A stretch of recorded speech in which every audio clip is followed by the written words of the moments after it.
बिस्मिल्लाहिर्रहमानिर्रहीम। अस्सलाम वालेकुम नाज़रीन, आप यूट्यूब चैनल देख रहे हैं। मैं इमरान ख़ान हूँ। ये वीलॉग ज़रा गौर से सुनिएगा क्योंकि इसमें मैं आपको बताऊँगा कि पाकिस्तान अपने आप को खुदा न खास्ता इस लड़ाई में फंसा सकता है।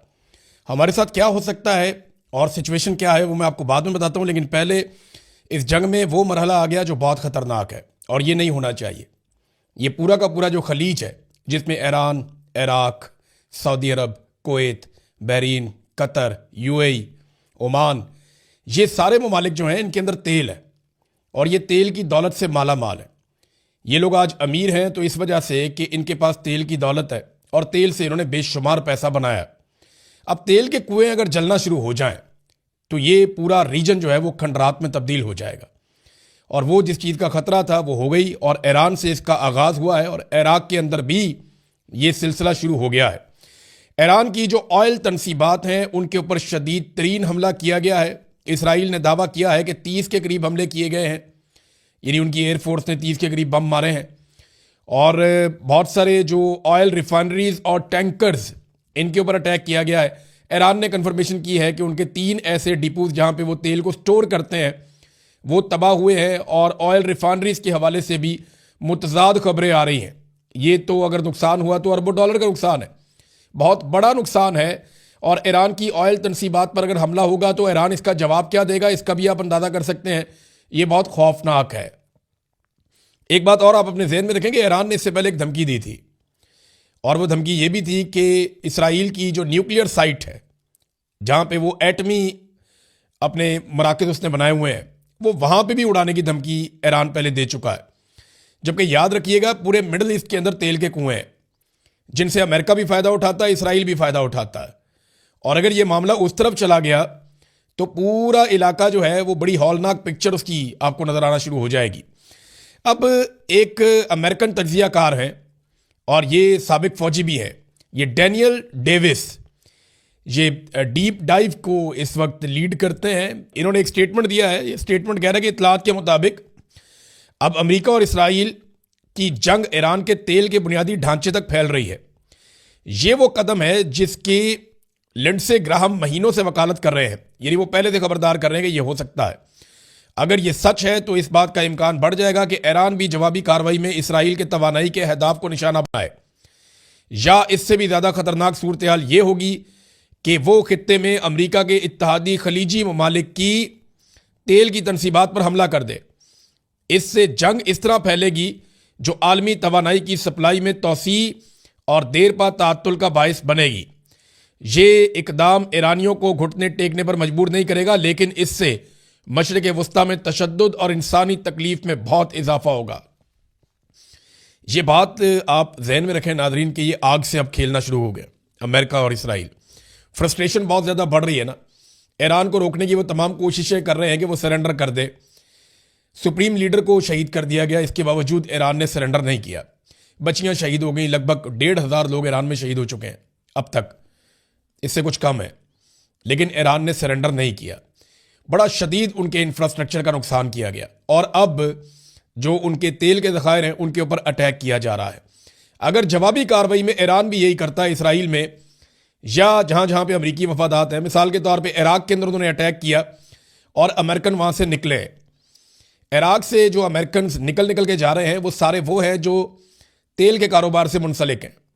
ये सारे वो लोग हैं जो इराक से तेल निकालने का काम कर रहे हैं और अमरीकी कंपनियां इराक से तेल निकालती हैं, उससे बहुत पैसा बनाती हैं। यही चाहते हैं कि वो सारे खत्ते का तेल उनके कंट्रोल में आ जाए और पैसा डायरेक्ट अमेरिकन इकॉनमी के अंदर जाए। यही उनका फॉर्मूला है हमेशा से। अब ईरान के उन्होंने जब ये वहाँ पे आग लगाई है और तबाही फैलाई है तेल के डिपोज पे और रिफाइनरीज पे, तो फिर ईरान ने इराक के अंदर ये किया है और अमेरिकन मफादात को नुकसान पहुँचाया। वहाँ पे कुछ कंपनीज के जो एसेट्स हैं उनके ऊपर अटैक भी किया ईरान ने। अब मिडिल ईस्ट क्या इससे महफूज रहेगा, ये बहुत बड़ा सवाल है। सऊदी अरब ने कॉल करके बुलाया पाकिस्तानी फील्ड मार्शल को। सऊदी वज़ीर दिफा खालिद बिन सलमान ने मुलाकात की है फील्ड मार्शल आसिम मुनीर से और जो उन्होंने स्टेटमेंट जारी किया उस स्टेटमेंट से यानी ये तासुर दिया कि हमारा और पाकिस्तान का एक दफाई मुआहदा है, तो अब टाइम आ गया कि पाकिस्तान आके अपनी ड्यूटी पूरी करे। अब दिफाई मुआहदा तो बड़ा सेलिब्रेट किया गया था सऊदी अरब में, पाकिस्तान और सऊदी अरब के बीच में, तो फील्ड मार्शल वहाँ पहुँच गए। अब उन्हें सऊदी अरब की बात माननी पड़ेगी। क्यों माननी पड़ेगी, वजह मैं आपको बताता हूं। $6 अरब तो सीधा सीधा सऊदी अरब का हमारे कौमी खजाने में पड़ा हुआ है। हमारे रिजर्व के अंदर $6 अरब जिसे हम बार बार वो करवाते हैं, रोल ओवर करवाते हैं, वो सऊदी अरब का पैसा पड़ा हुआ है हमारे पास। और बार बार हम उनसे उधार तेल भी लेते हैं, उनसे इमदाद भी लेते हैं। ये सारी चीज़ें आप बार बार जो लेते हैं। और एक दिन पहले सऊदी अरब ने यह भी खबर दी, उन्होंने बाकायदा खबरदार किया कि हम इमदाद बंद कर रहे हैं क्योंकि आप इमदाद को गलत इस्तेमाल करते हैं, इस बात का खदशा है। तो आप पहले इस्लाहात करें। उसके बाद आर्मी चीफ को जाना पड़ा। पाकिस्तान इससे बाहर रहना चाहता था लेकिन आर्मी चीफ को बुलाया गया क्योंकि इन्होंने अपनी मर्जी से, फील्ड मार्शल साहब ने सऊदी अरब के साथ एक दिफाई मुआहदा किया था। उस वक्त जो लोग बात कर रहे थे उन्हें गद्दार कहा जा रहा था। देखें, जब खादमैन हरमैन शरीफैन का एक बड़ा मुकाम है सऊदी अरब के हुक्मरानों के पास और उसका सारे एहतराम करते हैं। हिजाज मुकद्दस यानी मक्का और मदीना, इसकी हिफाजत के लिए दुनिया के सारे ममालिक और सारे मुसलमान इकट्ठे होंगे, चाहे वो ईरानी हो, इराकी हो, शामी हो, मिस्री हो या मिडल ईस्ट के रहने वाले हो, सारे इकट्ठे हो जाएंगे। वो मसला नहीं है। मसला ये है कि जब पाकिस्तान ने सऊदी अरब के साथ एक दिफाई मुआहदा किया आसिम मुनीर साहब की ख्वाहिश पे, तो क्या इसको पार्लियामान में डिस्कस किया गया? क्या इसके ऊपर बहस व मुबाहिसा हुआ? क्या यह देखा गया कि किन दुश्मनों से सऊदी अरब को महफूज रखना है? यानी अगर इसराइल से आपने सऊदी अरब को बचाना है या किसी और मुल्क से जो जारहियत करने के लिए आए तो वो तो बड़ी अच्छी बात है। लेकिन अगर दो बरादर इस्लामी मुल्क किसी वजह से आपस में लड़ पड़े, यानी सऊदी अरब में अमरीकी अड्डे हैं और वहां से ईरान के ऊपर अटैक होता है, ईरान वापस उन अड्डों पर अटैक करता है। अब अगर दो मुल्कों के अंदर इस किस्म की सिचुएशन बन के लड़ाई हो जाए तो पाकिस्तान क्या करेगा? ये तो बहस ही नहीं हुई, इस पर तो बात ही नहीं हुई। और पार्लियामेंट से बाला बाला ये एक दिफाई मुआहदा कर लिया तो अब जाकर इनको सपोर्ट देनी पड़ेगी। तो क्या पाकिस्तान इस लड़ाई में अमली तौर पे उतर जाएगा? पाकिस्तान के पास रास्ता कोई नहीं। अगर सऊदी अरब कहेगा उतरो तो फिर उतरना पड़ेगा, क्योंकि बड़े एहसानात हैं सऊदी अरब के पाकिस्तान के ऊपर और वो हमेशा से हम पे एहसानात करते चले आए। पाकिस्तानी सबसे ज्यादा जिस मुल्क में काम करते हैं वो सऊदी अरब है। बहुत बड़ी तादाद में लेबर क्लास सऊदी अरब में काम करती है, वहां से ज़र मुबादला पाकिस्तान में भेजते हैं, रियाल आते हैं पाकिस्तान में। और पाकिस्तान के हुक्मरान जो हैं वो जो डोनाल्ड ट्रंप के साथ अभी रिलेशन बनाए, वो लिंक भी सऊदी अरब से जाकर मिलता है। तो फील्ड मार्शल गए और अब इनकार करने की गुंजाइश है नहीं। तो क्या अगर सुलह नहीं होती और मामला हल नहीं होते, क्योंकि DGISPR का भी इसके ऊपर एक स्टेटमेंट जो है वो मार्केट में फ्लोट कर रहा है और उसकी भी मुझे समझ नहीं आ रही, उसका सरपाव नहीं है। देखिए, पाकिस्तान को वही करना पड़ेगा जो सऊदी अरब कहेगा। बड़ी ऑड पोजीशन होगी पाकिस्तान की। अल जजीरा ने इसके ऊपर बाकायदा एक रिपोर्ट छापी है। अल जजीरा का यह कहना है कि पाकिस्तान फंस गया बीच में, दो बरादर इस्लामी मुल्क हैं। देखिए, अगर पाकिस्तान इनमें से किसी एक की तरफ से भी लड़ता है तो पाकिस्तान में फिरका वारियत का बड़ा मामला हो जाएगा। यह शिया सुन्नी मामला पाकिस्तान के अंदर आ जाएगा, जिससे पाकिस्तान ने काफी हद तक जान छुड़ाई है। अब हमें इन दोनों मुल्कों के बीच में सुलह के लिए किरदार अदा करना चाहिए, ना कि एक फरीक बनना चाहिए। क्योंकि जो सऊदी अरब के वजीर दिफा हैं, बहुत मोहतरम है हमारे लिए, उनका जो एक स्टेटमेंट है उसमें उन्होंने पाकिस्तान और सऊदी अरब को एक फरीक और ईरान को दूसरा फरीक बताया। तो टेक्निकली आप समझ जाएं कि पाकिस्तान के army chief field marshal Asim Munir ने पार्लियामेंट से बाला बाला जो दिफाई मुआहदा किया सऊदी अरब के साथ, देखिए उन्हीं की ईमा पे हुआ ना। ये बेचारे तो कुछ भी नहीं है, किसी खाते में नहीं, ना 3 में ना 13 में। हुक्मरानों की तो औकात ही कोई नहीं है। पार्लियामान में आता तो अपोजिशन भी अपनी राय दे लेती, लेकिन ऐसा कुछ किया नहीं गया। अब वजीर दिफा किधर है? देखिए, सऊदी अरब की जानिब से सऊदी वजीर दिफा बैठे हैं, तो पाकिस्तान की जानिब से पाकिस्तानी वजीर दिफा भी बैठने चाहिए। और मैं एक और चीज नोट कर रहा हूं कि काफी अरसा हो गया है लगातार जब जब आर्मी चीफ सऊदी अरब जा रहे हैं तो उनकी कोई नई तस्वीर मोहम्मद बिन सलमान के साथ नहीं आ रही। मैं उम्मीद कर रहा था इस मौके पर जब वो जाएंगे तो उनकी तस्वीर जो आएगी वो मोहम्मद बिन सलमान के साथ आएगी, लेकिन मैंने देखा कि मोहम्मद बिन सलमान के साथ नहीं आई, उनके भाई हैं उनके साथ आई है, खालिद बिन सलमान के साथ। तो ये एक अजीब चीज़ है। पाकिस्तान इसमें से कैसे निकलता है? मेरी तो दुआ है कि ये जंग खत्म हो जाए और पाकिस्तान किसी बड़े इम्तिहान से बच जाए। अब आ जाए ख्वाजा आसिफ, वजीर दिफा की तरफ। वजीर दिफा जो है वो सहमा हुआ है, डरा हुआ है, खौफजदा है। एटमी ताकत का वजीर दिफा, वो क्या कह रहा है? We will be targeted 1 by 1, हमें बारी बारी निशाना बनाया जाएगा, शिकार किया जाएगा, क्योंकि हमें इत्तफाक नहीं है, हमें अल्लाह पे भरोसा नहीं है, हमारा अल्लाह पे एतकाद नहीं है। आज फलस्तीनियों और ईरानियों को मारा जा रहा है, निशाना बनाया जा रहा है। कल gradually all will fall prey to missionaries of Zionist and their cords. अब ये जनाब ख्वाजा आसिफ साहब हैं, वो कह रहे हैं कि जो ये सेहूनी गिरोह है उनका निशाना कल हम भी बनेंगे सारे। आज ईरानियों को और निशाना बनाया जा रहा है फ़लस्तीनियों को। ख्वाजा आसिफ सहमे हुए हैं, डरे हुए हैं, वो बात कह रहे हैं कि ईरानियों के साथ जुल्म हो रहा है, सेहूनी उनके ऊपर जबर कर रहे हैं। वज़ीर आज़म और आर्मी चीफ वो स्टेटमेंट दे रहे नहीं, ईरान गलत कर रहा है, उसको ये नहीं करना चाहिए। तो पाकिस्तान की बड़ी अजीबोगरीब सिचुएशन है। वज़ीर दिफा किधर है, उसको जाकर ये बात करनी चाहिए थी, लेकिन वज़ीर दिफा को बाईपास किया पाकिस्तान के आर्मी चीफ ने। और ये कोई पहली दफ़ा नहीं हुआ, ये बार बार होता है, ये बार बार होता है। हम हमेशा से ये होता हुआ देख रहे हैं कि पाकिस्तानी सियासतदानों की किसी किस्म की कोई औकात नहीं होती। डोनाल्ड ट्रंप ने जो स्टेटमेंट दिया था ना, उसका टका के जवाब दिया है ईरान ने। डोनाल्ड ट्रंप ने कहा था ना कि ईरान ने माफ़ी मांग ली, ईरान ने यह कह दिया कि जनाब हम दोबारा हमले नहीं करेंगे, और इस बात का वादा भी कर लिया, ईरान ने माफ़ी भी मांग ली। ये सारे स्टेटमेंट दिए थे। अब इस पे ईरानी वज़ीर ख़ारजा इराक़ची का बयान आया। नहीं, डोनाल्ड ट्रंप ने कहा ना वो तो बहुत मारा हमने, और हम और बहुत ज़्यादा मारेंगे, हम बड़े अटैक करेंगे। उसके बाद वो उनकी जो तेल की तनसीबात हैं, जो तेल था, ज़खायर थे, वो सारे उनको आग लगा दी।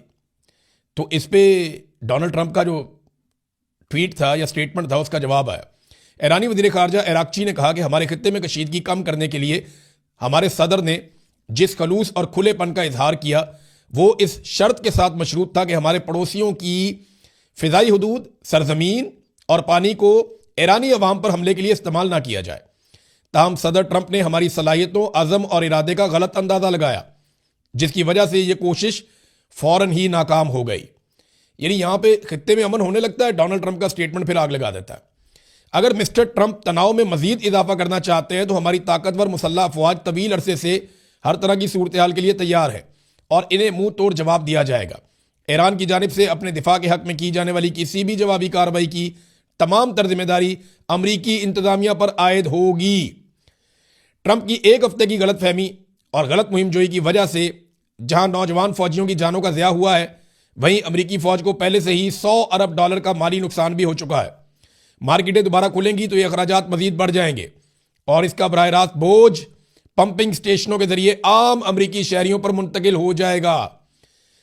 अच्छा, वो अब एक और खबर भी आई हुई है, वो उसका हवाला भी उन्होंने दिया ईरानी वज़ीर ख़ारजा ने, और ख़बर आई है अमेरिका की 18 इंटेलिजेंस एजेंसियों की जानिब से। अमेरिका में ना 18 इंटेलिजेंस एजेंसियां हैं जो काम करती हैं अमेरिकन नेशनल इंटेलिजेंस एजेंसी के ज़ेरे असर। खबर यह है कि ईरान में रजीम चेंज मुमकिन नहीं है। ये 18 इंटेलिजेंस एजेंसियों की मुश्तरका रिपोर्ट आई है और ये खुफिया रिपोर्ट लीक हुई है वॉशिंगटन पोस्ट में, और वहाँ पे ये रिपोर्ट छप गई है। और भी कोई रिपोर्टें छपी हैं। 13 मिनट की एक वीडियो है, वो वीडियो उसके बारे में क्या है मैं आपको भी बताता हूँ थोड़ी देर में। आप हैरान हो जाएंगे कि किस किस्म के हकायक अब सामने आना शुरू हो गए हैं और अमेरिका में से सामने आ रहे हैं। उन्होंने कहा जी कि ये रिपोर्ट एजेंसियों की कह रही है कि ईरान के खिलाफ जंग हर सूरत में नाकाम हो जाएगी। मिस्टर ट्रंप के एलची को भी खबरदार किया था कि जंग शुरू करने से पहले उनकी सौदेबाजी की पोजीशन बेहतर नहीं होगी। सवाल यह है कि क्या ये बातें सदर तक पहुंचाई गई थी।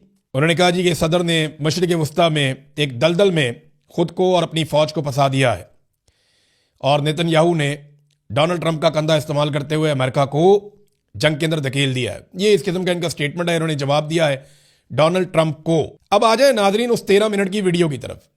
ये अमरीकी वजारत खारजा के दफ्तर के साबिक सरबराह हैं और इनकी जानिब से एक स्टेटमेंट सामने आया है और जो तफसीलात इन्होंने बताई हैं वो बहुत हैरान कुन है। वो ये कहते हैं कि मैंने सुबह 13 मिनट की एक वीडियो देखी, CNN से नहीं बल्कि इसराइल के अंदर से एक हकीकी वीडियो मैंने देखी जो मीडिया पे भी नहीं आई। ये बिल्कुल वादे था कि इसराइल शदीद हमलों की जद में है। मेरा ख्याल है कि नेतन्याहू 90% वक्त जहाज के अंदर ही गुजारता है और मुसलसल प्रवास करता रहता है। वो मैदान जंग से अपने आप को दूर रखने की कोशिश कर रहा है क्योंकि वो जानता है कि सबसे बड़ा हदफ वो खुद है। साथ ही उन्होंने बताया कि तिल अवीव इंतहाई शदीद और मुसलसल हमलों की जद में है। ये कोई लहर या वक्फे से होने वाला हमला नहीं है, मगर लगातार मुसलसल तौर पर बेरहमाना हमले हो रहे हैं इसराइल के ऊपर। मजीद ये कि इस 13 मिनट की वीडियो के आखिरी हिस्से में यह देखा जा सकता है कि जैसे जैसे वक्त गुजरता गया है इसराइली फिजाई दिफाई मिसाइलों की फायरिंग कम होती गई है और आखिर में आखिरी 60 सेकंड में कोई इसराइली दिफाई मिसाइल फायर नहीं हुआ। ईरानी मिसाइल सीधे दाखिल होकर अपने अहदाफ को निशाना बना रहे थे जो वीडियो के अंदर उसने देखा। देखिए, ये बात एक हकीकत है। पहले आप नेतन्याहू का दावा सुन लें, फिर ये हकीकत मैं आपके सामने रखता हूं। नेतन्याहू ने कहा कि हमने ईरान के सरकारी मराकज, जौहरी तनसीबात, कमांड सेंटर्स और फौजी अड्डों को तबाह कर दिया। इसके अलावा असला फैक्ट्रियां, मिसाइल डिपो और सैकड़ों बैलिस्टिक मिसाइल लॉन्चर्स को भी निशाना बना दिया। ये नेतन्याहू ने कहा है। लेकिन हकीकत क्या है? हकीकत यह है कि बहुत सारी जगहों पे डिकॉयर्स लगाए हुए हैं ईरानियों ने। ये लोग हैरान हो रहे थे, ये बहुत पुरानी टेक्नोलॉजी है। ये हवा भर के खड़ा कर देते हैं हेलीकॉप्टर को, जहाज़ को, टैंक को, और मुख्तलिफ जगहों पे फैला देते हैं। तो दुश्मन ये समझता है कि जनाब ये तो नीचे वो इनका असलहा है, इनके जहाज़ हैं, इनके टैंक्स हैं, इनके हेलीकॉप्टर हैं, इनको तबाह करो। वो ऊपर से महंगे महंगे मिसाइल मारते रहते हैं और फ़र्क ही कोई नहीं पड़ता। वो $1000 का भी नहीं होता, $1000 का भी नहीं होता। ये चाइना बेशुमार बनाता है। चाइना की एक छोटी सी फैक्ट्री रोज़ाना 1000 बना सकती है।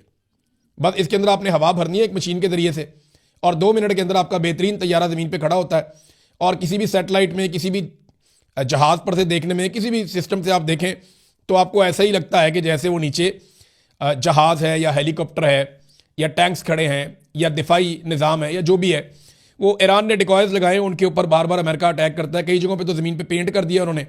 अमेरिका वहाँ पे अटैक करता है, पता चलता है कि वो तो जाली था, और बहुत महंगे मिसाइल वहाँ पे बरसा के वो निकल जाते हैं। नाज़रीन, ईरानी सिक्योरिटी कौंसिल के सरबराह अली लारंजानी ने एक दावा किया है कि उनके पास ये रिपोर्ट्स हैं कि अमरीकी फ़ौजी कैद किए गए, यानी उन्हें गिरफ्तार भी किया गया है। कुछ उन्होंने खुद दावा किया, कुछ उन्होंने कहा जी मेरे पास ये रिपोर्ट्स हैं। तादाद उन्होंने नहीं बताई, लेकिन उन्होंने कहा कि अमरीकी फ़ौजी गिरफ्तार किए गए हैं।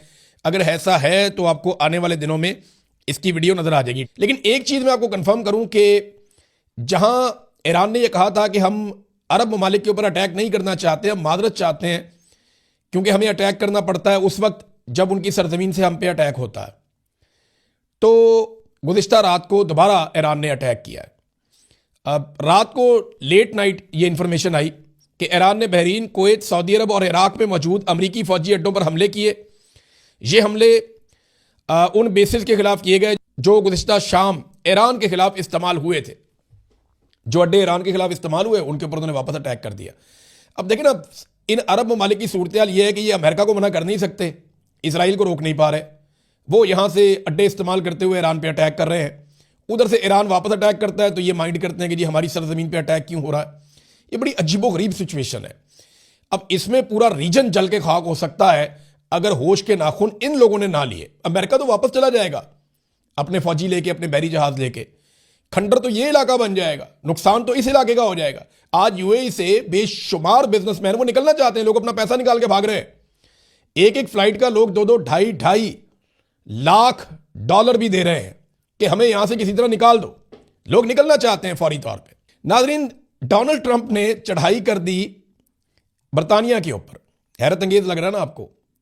इनके बड़े जबरदस्त ताल्लुकात होते थे, बरतानिया सबसे मजबूत इत्तेहादी था।